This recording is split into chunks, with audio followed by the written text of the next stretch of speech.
to Surge Streams. This is a podcast by the Student Run Business Association that tells stories of students that are pushing the envelope, leading businesses, charting the path to what's next in the world, and that strives to share with you the stories that can help you as a student leader the most. So today's episode, I really appreciate. It's with Cindy Poeisz, who was an advisor at the Marquette University Student Run Business Program, Blue and Gold Ventures. She's an alum from Fordham who went into investment banking right out of college, was having a lot of success, but ran into one of the most challenging personal experiences a person can have, which is a family member, a parent going through ALS disease, experiencing ALS disease. And it shook up her journey, led her into entrepreneurship, where Cindy paved her own way into becoming an empress in the snack food industry. You could find, and I think you may still be able to find her product at Costco. But you're going to hear not only the story of the rise of that empire, but also its fall. And that, I think, is an experience where you can learn the most. I try to ask and work with Cindy on exploring exactly the questions and topics that you need to hear for your role in leading or starting a new business, and in a way where you can apply those principles today.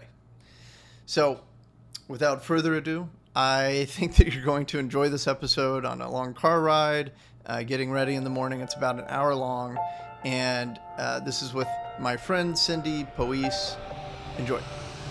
Cindy, thank you for joining us. In my intro, I'm going to do a bad one. But you are a graduate from Fordham. You went into investment banking, worked with a firm. I remember that it was out of Japan. You can tell me the name. What was it? Bank Tokyo Mitsubishi. Oh, yeah, that one. They're great.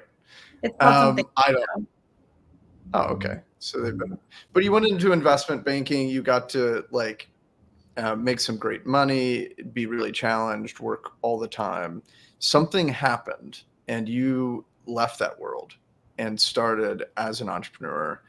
And that's what I really want to talk about today. You've had some great successes in business. You built some really amazing products that look awesome and will endure the test of time. Like, look how amazing your Costco display is. Thanks. And but you've also gone through closing out the company, being forced into closing it, and now coming into the other side though, through a sale and getting to rebuild and rethink what are you doing next. But let's start by talking about that transition you made into IB. How old were you, just for getting it in our mind, how many years out of college when you decided that you were going to switch out of IB? You can catch me up on that. I was 26. So I had spent 2 years at a ratings agency, actually, before switching into banking. And then I did banking for 3 years. And I covered oil and gas, power and utilities, that sector. So totally different than business. Even the way you analyze companies in there is totally different than the way you would analyze a CPG company. But it gave me a really well-rounded background to be able to be more confident. I speak to founders all the time now, and they're still trying to figure out a P&L. But we didn't call it a P&L in banking, but in the CPG world, you call it a P&L, and a lot of other businesses call it that. So at first I was like, what are you talking about? But then, I talk to people all the time, and I can speak finances way better than most people who own a company. And a lot of times They don't even know all the details that they need to know. Even today, I talked to a founder who's trying to start up a new brand today and has no idea what a margin is or how to calculate the margin and what he should be looking for and stuff like that. So it's just some basics that a lot of entrepreneurs, unless they have a financial background, don't understand. And that's what can make or break your business. I mean, you know that. Yeah. It's just so important to know your numbers and know how to analyze them and talk about them with investors. Otherwise, you'll just get rolled over instantly. That's a big part of why we're doing the badge program that I mentioned to you earlier, is just to make sure that the folks that are starting their companies have access to all this information, because a large part of it is you don't even know what you're supposed to know. Yeah. But for you, like doing IB gave you a lot of that background, even though it was a little different. It probably also trained you just to be like I mean, one thing that stood out from me knowing you is like, you seem like a really fast analyst. Like you can figure things out really quickly. So it probably gave you the comfort to use those skills and feel like you're getting somewhere good. And in the banking world, you realize really quickly who can do that well and who can't, because, you know, someone like me, I was churning out work and other people were really struggling. And I became the go-to person for my team for, you know, getting things done really quickly. And that kind of thing is what you need in owning a business. Like now there's all these tools and stuff to help you do the mundane tasks. But you still need to be able to figure out, okay, what do I need to figure out and spend my time on versus what do I not? And then be able to dig into it really quickly. And I see a lot of people, they get stuck on all of these other things when they actually need to be looking at this and only this and really figure this out before doing all these other things. So you mean like they struggled to figure out what is the important task for me to be focusing on right now? Like doing an analysis quickly, not getting stuck. Yeah. General analysis of, okay, these are all the possible things on the board right now. What do I actually need to dig into? And people get stuck. They go from one thing to another thing to another thing and then don't get anything done. And I even see it now on the opposite side of, you know, now I work for the new owners of my old business. And I even see it now, you know, it's like, okay, you're talking about all these things, but what you really need to figure out is this. And just circling back to like actually figuring this thing out. People jump from thing to thing to thing, but don't actually solve any one thing fully to move on. They just move on. So that was one thing, like in banking. Make that quickly. Yeah, you got to move. You're learning how to move. You're working for a big machine, and these companies are getting like so much. I haven't worked in that role. I read about it a lot. But I see like these are big deals that are going through. You've got to make decisions fast, and your decisions are going to have big implications. And so you're getting used to a pace and a system where you're not the center of the universe, but what you do matters, and you have to do it on a certain time frame. And when you're a founder, I think that you get lost in this world of I'm the center, and you start like time starts to do weird things where you feel like you can waste it on accident, maybe. Or like you send an email at 10 p.m. and expect somebody to reply to it by 9. Yeah, it goes all over the place, right? Either you're on fire and you're like, where is everyone? This is the most important thing in all of our lives. Yes. Or you spend a week doing something dumb and you don't realize it. What is a concrete example of what you'd mentioned there? Like something super practical that you or somebody recently got stuck on doing, and how you would have seen that was not the right thing to be focusing on? Like, just so that we can really get a sense of what that means. Yeah, that's a good point. I think one of the things, and this happened during COVID, when it hit was right after we had launched nationally into 2 big retailers. So very unfortunate timing for that to happen. But our investors and our board were trying to figure out how to save it and really convince that things were going to just kind of go over in 3 months. You know, back then when it first happened, everyone was like, oh, this will be short-lived. It's not a big deal. But then 3 months into it, we had another board meeting and they were like, you guys need to figure out something else to do. Like, this is the world we're going to live in for forever. And it's just that short-term mindset of like, okay, what do we do today versus what do we do strategically in the future? And so they put us on this project that we had to do where we had to figure out things to sell online. And mind you, everyone was trying to do that, but it also took a lot of focus away from actually doing strategic planning for the business and figuring out, okay, if this is the world we live in, then what does it look like and how do we make this business survive? And then if this is the world we live in, how do we survive? And just knowing different paths that we can take if different things happen. And that was like, you know, COVID era was an extreme scenario where like scenario planning needed to happen for so many companies, but didn't happen. And of course, like that's not something you even consider in scenario planning before COVID happened. Now it is. But before, you're like, that would never happen. The world would never just stop and people would never just stay at home for a year and a half or whatever it was. Right. So, but that's the kind of thing where like good scenario planning is important, and you need to be able to see through that. And okay, this is going to happen. So what do I have to do today for that? And we were launching products online. We launched a fertilizer, and we were a snack company because it was something we could possibly do and we could possibly sell it. But it's like, so we created this whole other brand, but we have this brand that we weren't selling. And we could have tweaked it and used the time to really get the branding right and all of this stuff. So it's kind of like shiny penny, you know? Oh, okay, well, here's a shiny penny. You need to be able to say no to that shiny penny. Well, what a great example too, because here's a situation where everybody was kind of in a panic. Our business model, everything is based on our funding, our team, our strategy, whatever, whatever assets you've purchased. Everything is based on a premise, and now you're questioning all of it, and you're saying we have to go online. So there's a real sense. It's not just a shiny penny. It's like, hey, we are in search of like something to grab a hold of, and here's something. And so it's really compelling and enticing. And I think what you're saying is, even in that drastic of a situation, you have to look at the big picture and make sure that you're not getting sucked into something that is less, like, not important, or a bad strategic play. Yeah. Strategy always matters.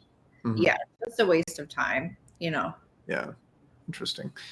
Okay. So I'm excited to talk a little bit more. Like, that reminds me of this question of what are other things that you've done that, or what are some of the things that you did in building your company that you would do different looking back now that you're fully exited?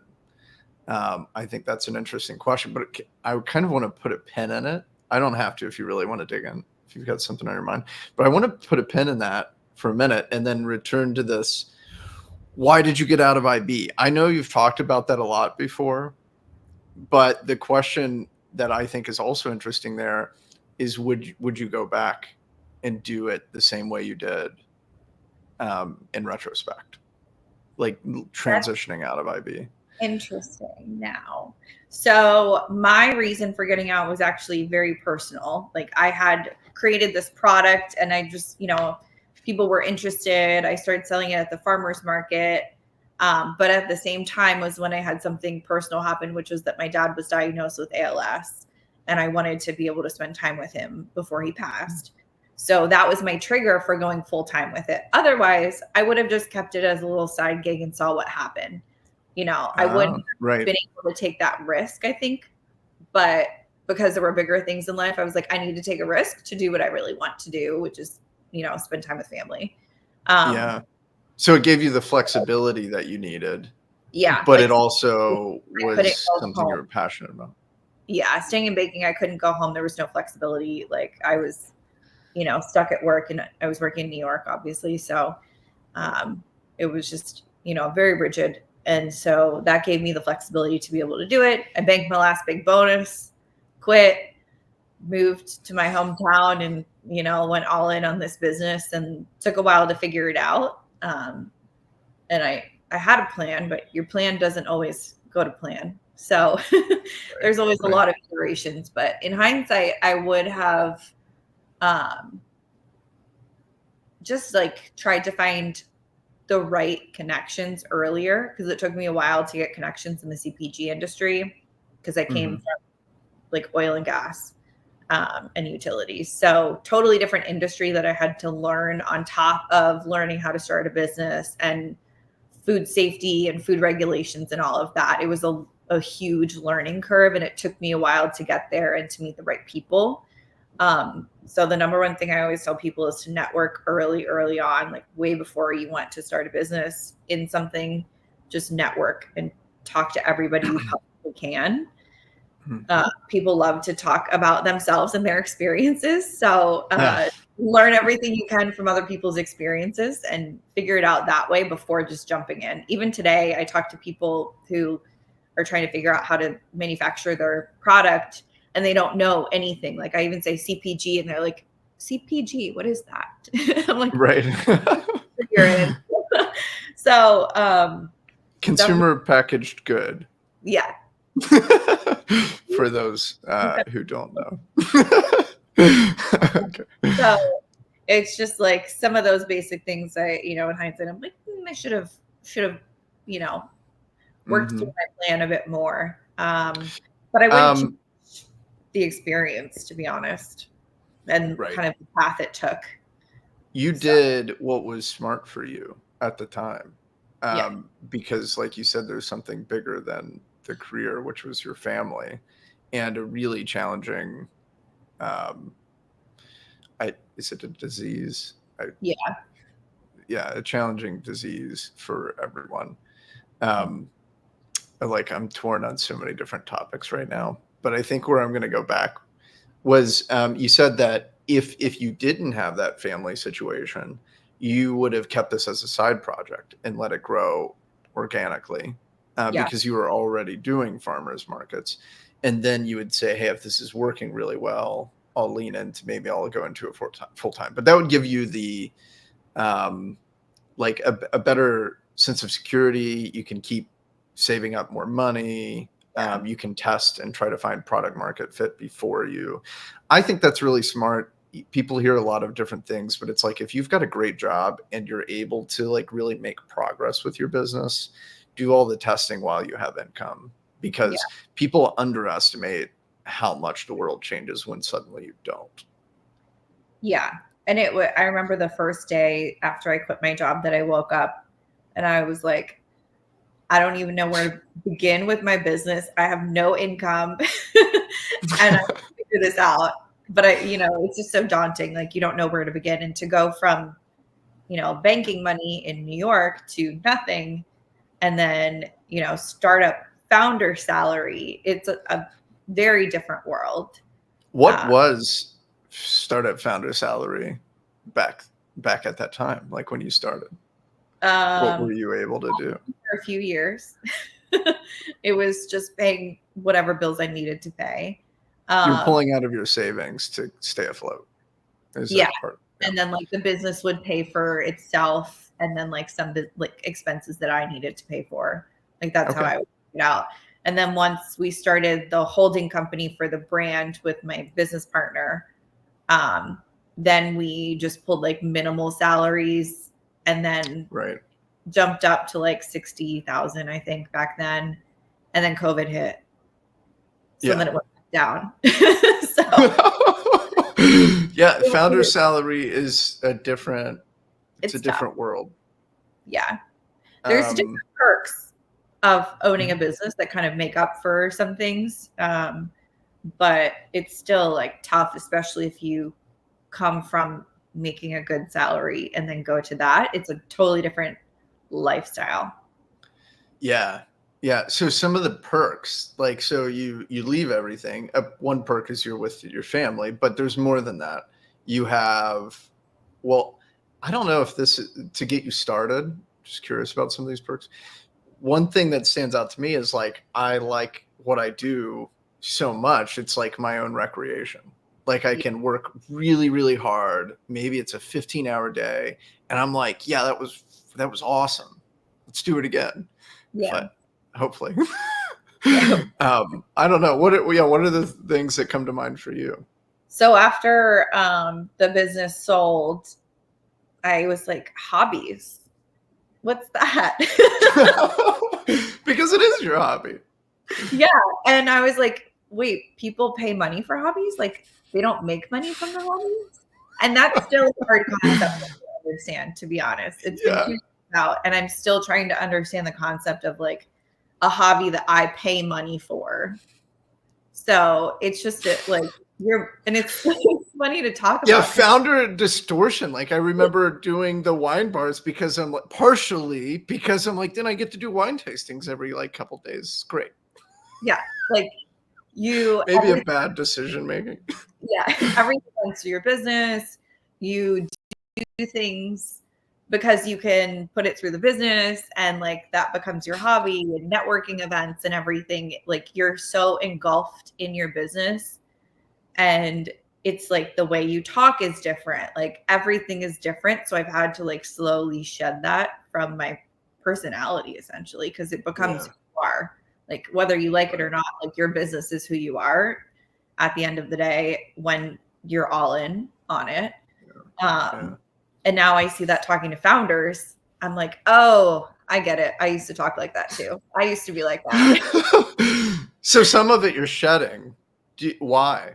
Like, is it something that you realize next time you do it, you'll try to have more boundaries than you did before? And why? There's a definite difference between like a younger founder and a seasoned older founder.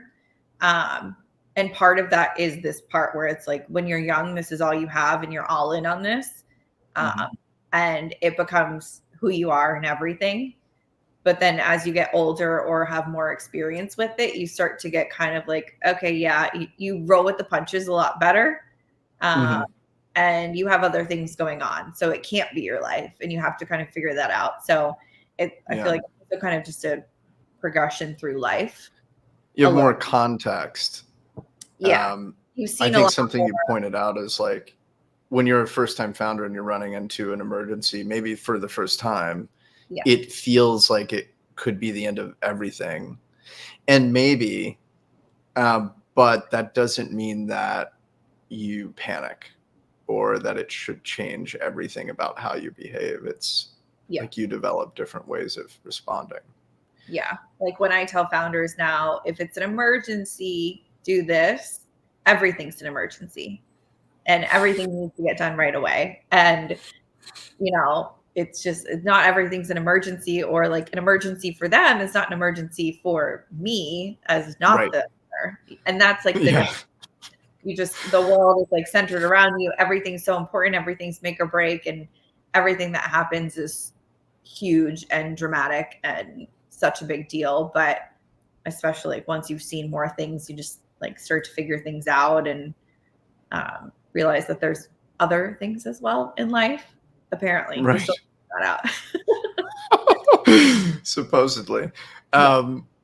Okay, yeah, that's super cool. So you're coming out of IB, you go full-time into this world, career kind of goes away, your income goes away. You're increasingly focused on the business. What was so tell me about when it started to take off. Briefly, let's talk about the rise. Where were you? What was the product that you were working on?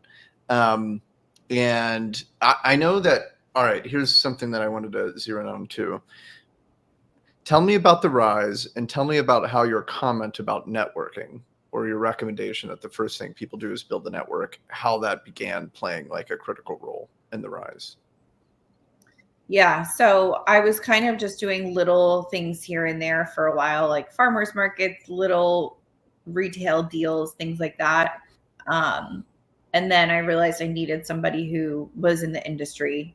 So I found a business partner eventually through networking, who had a lot of big company experience, saw my vision, understood it, and we decided to go into business together.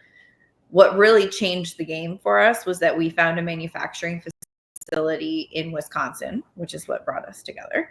And we just decided to buy it. So we bought this manufacturing business and manufactured our own products out of there.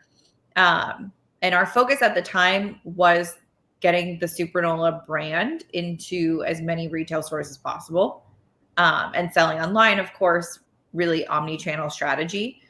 And we started to get a lot of traction there. It takes a solid like year and a half to make the connections in the retail industry, I think, and talk to the right buyers and everything. That takes a little while. So after like 2 years, we got some really big retailer launches, and started getting a lot of brand traction. We focused a lot on brand building, which really kicked off right before COVID. And so did our retail launches. So that was a bit difficult, very unfortunate timing, but Right. nobody knew back Is that then. when you came out with this new, like some of these new box designs and things? So that was a little bit after. That was in like the fall of 2020. So Okay. after the big, Yeah. the fall of 2020 or 2021, Gotcha.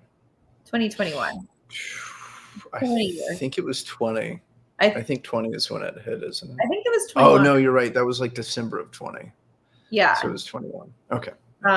Yeah. So 21. So we launched into a few big retailers, and then that you have behind you is our Costco display.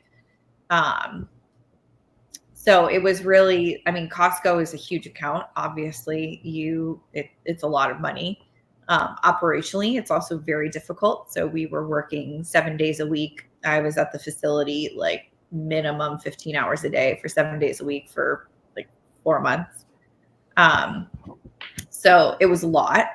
But it really helped with the brand. So then our online sales were getting really well. We were getting a lot of good consumer feedback. And we were also getting a lot of retailer requests and everything. It's just very expensive to run a retail-driven business. And it takes a lot of capital to own a manufacturing facility. So back to your question, if I could kind of go back and do anything, it would be to, I feel like you have to take a step back from what you want to do and be like, okay, what is best for the business? So I started out with this Supernola brand. I wanted to build the brand and the product, but what I had was a manufacturing company. So we should have focused on manufacturing as many products as possible and funneling that cash flow into the branded business. What we did was start out with the branded business and then try to build that up to like pay for the manufacturing essentially, which doesn't work because branded takes way more capital to really build. So what you're saying is you guys were doing like white label manufacturing, product manufacturing. Is that right? Weren't, but we should have You been. were not. Oh, but you should have been. So that you had everything you needed to do that. And that would have given you income much more easily. But it wouldn't be building your brand, which was your big goal. Yeah. But in order to make the money work, what you needed to do was say, let's use the assets that we have and maximize their income potential instead of taking more like dilutive capital, something like that. Yeah. And then over time, we're investing in building out our stronger brand and make that play next. Yeah. And I mean, brand building takes time. I feel like we hear so much about the unicorns and we don't hear about all of those brands that took years and years and lots of research and like trial and error before really figuring it out and getting it right. And that's the kind of strategy that would allow for that to happen, by just figuring out how to manufacture as many products as possible on your equipment and really using the time to fine tune your product. It would have been a totally different product now. But once we realized that we should be doing that, our investors were not aligned with that at all. And then COVID hit. So wait. So you're getting a smart insight on a better way to run the business and use your capital, right? And then you try to talk to your investors about that, and they don't agree. How does that happen? So investors not to put you or them on the spot, but like that's an interesting dynamic that I've seen before, but it is kind of surprising, I think, for people that are new to the world and new to investors. I think sometimes you think that they are always right. Go ahead. We operate on the assumption that investors are rational and intelligent, but they are just as emotional and stupid as we are, essentially. Okay. So I feel like people need to come at that, like if you've ever done a million pitches for VC money and PE money, like what it feels like. They are the smartest in the room and you're the person begging for them, but they're the expert, but when you do enough of them, you realize that they really ask stupid questions sometimes. And if you know what you're doing, because they don't know everything. Yeah, And especially not about your particular business. Like that's, they're asking questions for themselves, not for you. yeah. So, um, and back to the like rational, we're emotional creatures. It's very hard to take emotions out of investing. No matter how hard people try to do it, it still just doesn't happen. We get really tied to an idea or a concept or something that's related to your emotions. So our investors were really tied to the concept that they invested in a consumer brand, and they really wanted to have the brand a part of their portfolio. A lot of their other companies were very boring and in manufacturing, which is why they got to us. But they only wanted the brand side and not the manufacturing. So right.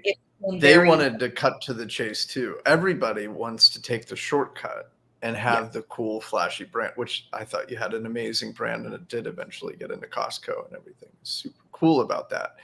But what you were saying is this is not the smartest way to run the business. We have to adjust it. And everybody was emotionally too attached to having the cool brand. Yeah. And it was very like, we invested in a brand. It's like, that's a very unemotional way to say a very emotional thing. Yeah.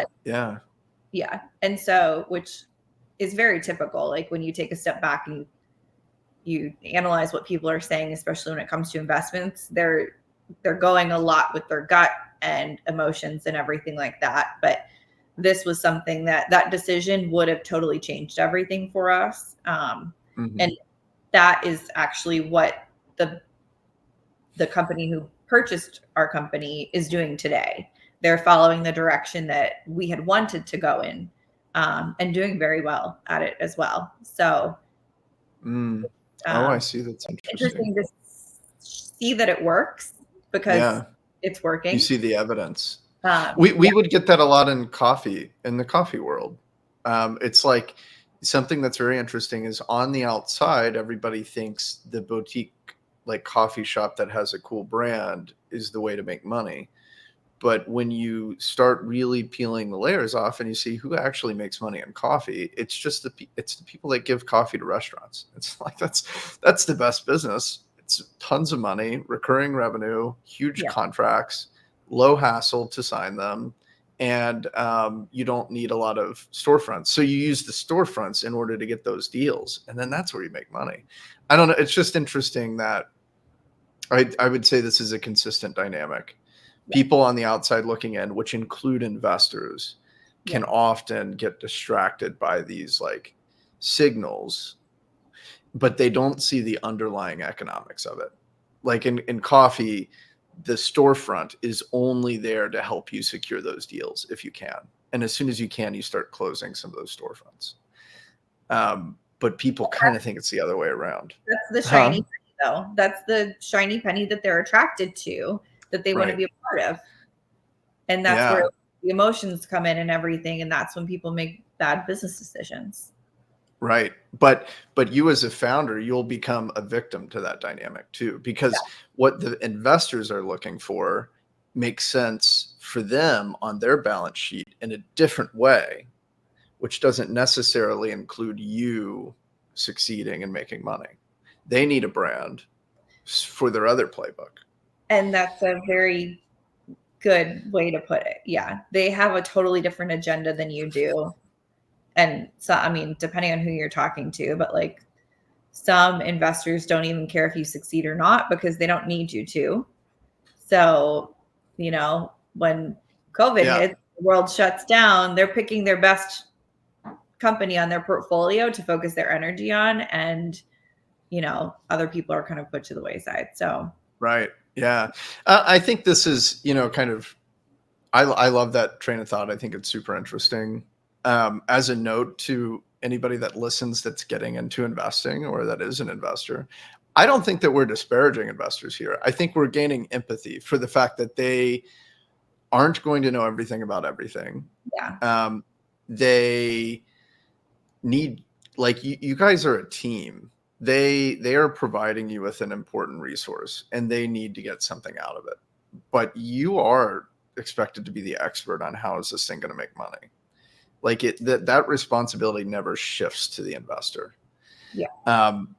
But at the same time, that means when you need to make a decision, if you can't bring them with you, then you can run into trouble, which I don't know. It's just an interesting dynamic. So hopefully nobody reads that the wrong way. Hopefully, though, they can be better investors with some more empathy from it. I don't know. Well, from the brand side, like your founder side too, it's good to realize where you stand in their portfolio and what kind of a company you would be to them before you sign the paperwork, because for some it's kind of obvious if you take a step back and say, okay, this is who they have in their portfolio. You talk to companies they've invested in before and do your due diligence. It's very easy to be like, oh, but that won't happen to us. And that's not true. And that's frankly what we did with one of them, was like, oh, but that wouldn't happen to us. And Yeah. it's really true. They have their job and their directives, and you have your job and your directives, and they're not always aligned. And you just have to know where you stand before you paperwork and get money. Absolutely. Okay. So like, your business ran into trouble a couple of times, which is not surprising because everyone's does. It's just that we don't talk about the trouble as much when you can talk about the sale instead. Yeah. But in this case, maybe what we do to conclude, I'm sucking up as much time as I can. I'm sorry. I know we've got a few more minutes. But I kind of found it interesting to talk about like what was the most difficult challenge you faced in terms of just running the business? And maybe it's what we already said and we can move on. But in terms of like operating it with your team and other dynamics in that way. And then we talk about like your closure and sale. And then we'll go back and hit a couple of like the key lessons. But is there anything like that had stood out to you that was, okay, here's the way I wanted to frame it. What did you find to be the most surprising challenge about running the business at around the time after you were getting into Costco or thereabouts? And then what was surprisingly easy is what I want to cover next. That's it. So any big challenge that you ran into that we want to talk about? Obviously, we just covered the one about the money and the way that you approached your strategy. What about team dynamics? And when you took over that manufacturing facility and you had to hire everyone, team. Oh, yeah. I think the biggest surprise was just being able to find the right people for your business. Like every new hire you make, especially when you're smaller and just starting up, is so important. And every new hire decision for the first like 0 to 1 million in revenue is very difficult. And like, you should really vet everything a lot more. For some, I just wanted to slap, an easy button on it and be like, this person will take care of that. They probably won't unless you find the right person. And then you got really lucky. I made a lot of very bad hires and I made some really good ones. One of my best ones is still around working for the new owners, and she's like the glue to everything. So it's just really difficult. And you have to, everyone says this, but it's so true. Hire slow, fire fast. It's so true. It's ridiculous. I see it now from the other side of people that, they should be let go and they're not for a very long time, and how it impacts the whole team dynamic. And it's really a trickle down, and then it changes people's mindsets when somebody should be fired and everybody knows it and they're not. Then people start poorly about the person who's making that decision to not fire them. And then the team starts realizing that they can get away with things when they shouldn't like do that. And they know that they would never do that except for the fact that, well, this person's doing it, so they didn't get fired, so I won't get fired. And that kind of was something that I did too. I would give people a lot more chances than they should have had, especially when it came to like, hourly manufacturing employees, which different world there for sure. But I would give people too many chances, and I should have just been like, nope, I see it right away. You're out. Right. Right. which sounds, Oh, that's interesting. but Hmm. when it's your whole life and everything, every hire is like a new addition to your family. And that's what it Yeah. feels. But it doesn't feel like that for everybody else. So you have Right. to really make sure you get those people that feel like it is like a family for you and for them. Hmm. And that's very hard because then they also have to have all the skills and the attitude and everything. It's very hard to find Right. startup people who are good. How does the filter work? Like you go back and you're making those hires again now. I think two things you said to me. I don't. There was a lot. There was a lot that you just covered, but one was the filter between knowing whether they're going to be a workout great or not. But at the same time, you hinted, and I think about this a lot. You can't expect you're not going to hire all A's. Like Yeah. you have to not generally. Like I think that there's the idea of hiring all A's, and maybe that's a lot easier when you get to your Series B or C. It becomes easier Yeah. when you have enough money to pay for them. But in the early days, you don't have enough money. So maybe you can have this attractive brand. You were in Wisconsin, for example, places where it's harder to find talent. But all right, so it's like at the same time, you have to prepare for everyone not to be an A and run the company that way. And then you have to try to filter them at the same time. Just help Yeah. me with a little more detail. Yeah. It's, well, a lot of times you're hiring because you need to, and then that forces you to make decisions that might not always be the right decision because you just need to do something. It ends up being one of those check boxes on your checklist that you need to check off. And Okay. back Yeah. when I was running things day to day was so crazy busy, I didn't have any time. And so that's where I'm like, slap an easy button on it, hire someone. And that's, it's not like you get lazy, but you just have so many things to do. And it becomes very hard to find somebody. And even on like performance review side, like to have performance reviews with people was so time consuming and it was so much, but it's so important to do things like that. And the HR side is something that founders always forget about unless they came from HR. Like you're like, oh, HR, whatever. But it's very important. And I know that now, but back then I was like, oh, HR, like whatever. We don't even have an HR person, which you're not going to have an HR person for a while, but like the founder Right. is probably going to have to be that HR person because that's the best Play way that to role. get everybody on the same page in your world, part of your family, see your vision, all of that. Right, right. You've been saying family a lot. A lot of people don't like to say family. They prefer team instead. Do you Fine. have an opinion on this debate? Call it whatever you Okay. want. Call it what you want. But they have the spirit of like the spirit decor. They have the spirit of like being part of something with you and Yeah. they're like in on it. They care, I Yeah. think is what you're going for. Like they care Yeah. about what happens here and they're Yeah. gonna prioritize it. Yeah. Call it whatever you Okay, want. thanks for talking about hiring and firing.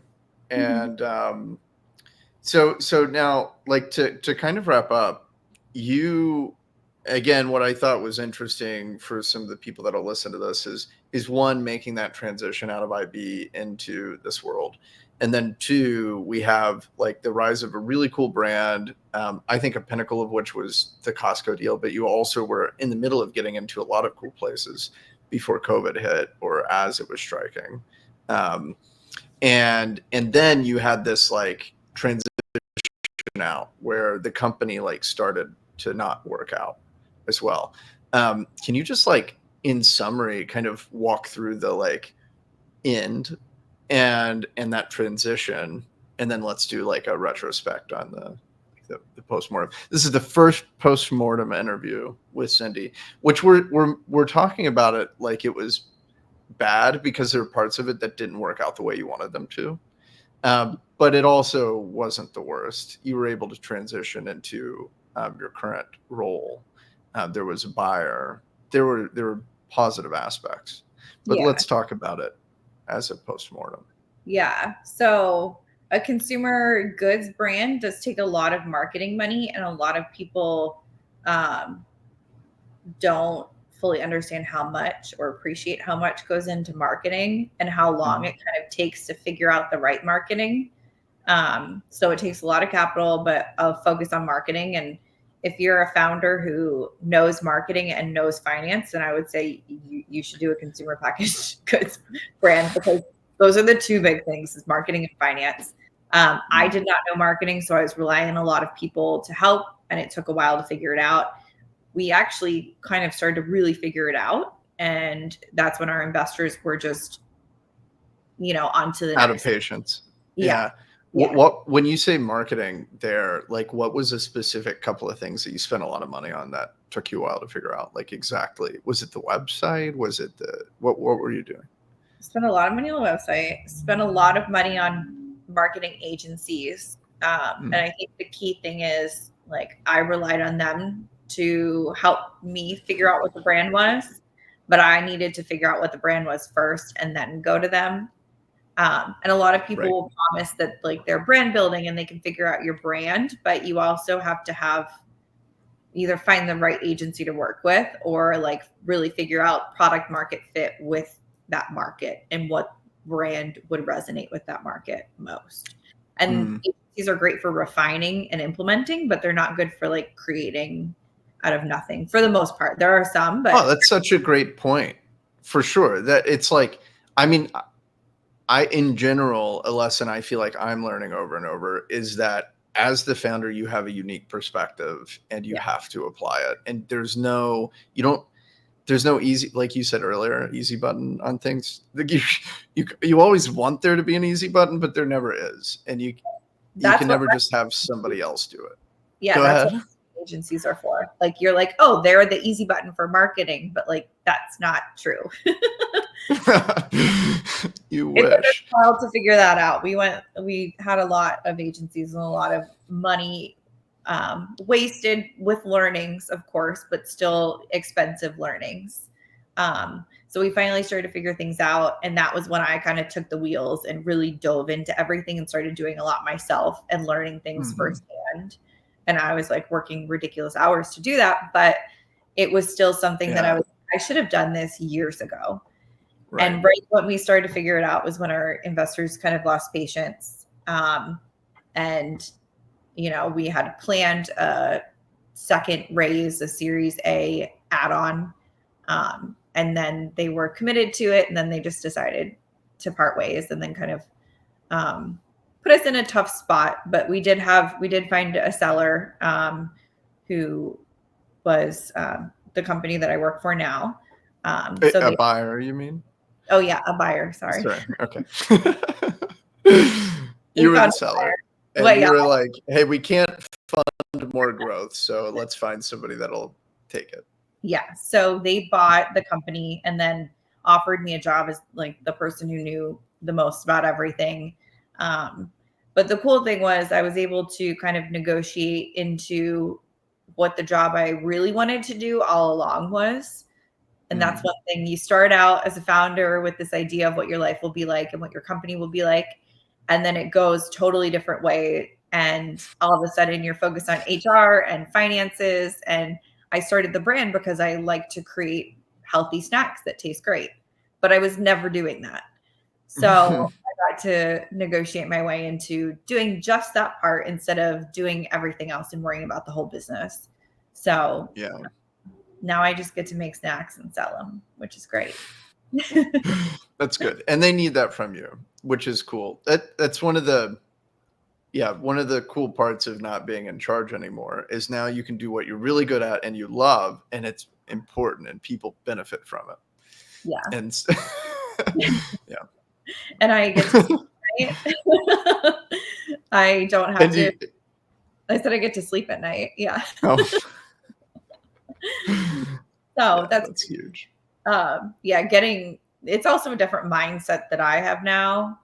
So like as an employee, I'm like, I'm much more valuable now than I was before. That's hands down. Like if anybody has former business ownership experience on their resume, I would hire them in an instant just because they understand things totally different than just somebody who's been only an employee would.